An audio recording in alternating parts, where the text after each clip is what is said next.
This brings me to what I had left in the past.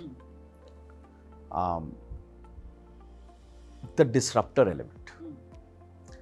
A lot of times, and it's a very interesting element because again, it comes back to a lot of, it comes back to leadership decision making. I have heard this, I have faced it myself, and I've heard this from several other guests on my podcast, to say that when there is a situation of a hire, disruptor can be a key element for hiring, and it can also be a key element for not hiring. Because disruption has two facets. Disruption has a facet of a positive impact on the bottom line. Yeah.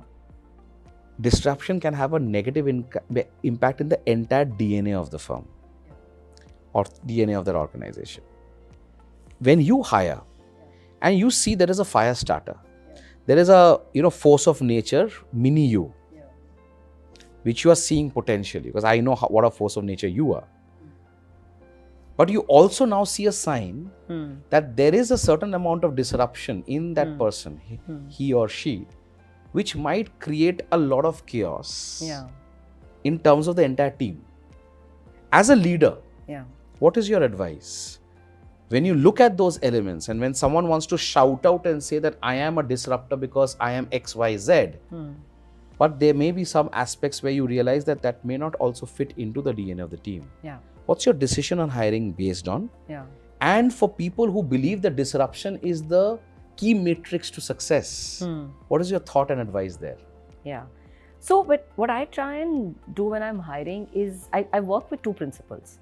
One is I think there should be enough diversity of thought and mindset in the team. I think it just is genuinely, and this is not for the sake of diversity, I've seen this work beautifully, right?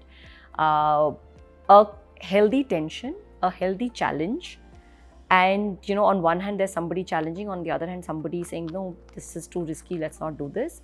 I think both positions are important, right? Because somebody who is a little less somebody who's risk averse can actually keep you from disasters, and somebody who's a disruptor could actually take you forward. But both are important at all stages, right? So I think I usually aim for, so I think what I strive for in hiring and in my team built up is the homogeneity will be on will and action orientation.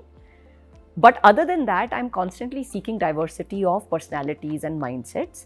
At the same time, then as a leader, I'm also intentional and conscious of that I will have to play a more active role depending on either boosting this or boosting this, depending on the exact stage of business priority that we're driving. Because the other thing that I've also realized is that there is a role for disruptors and the serious executors and the risk-averse people. It depends on the stage of your business.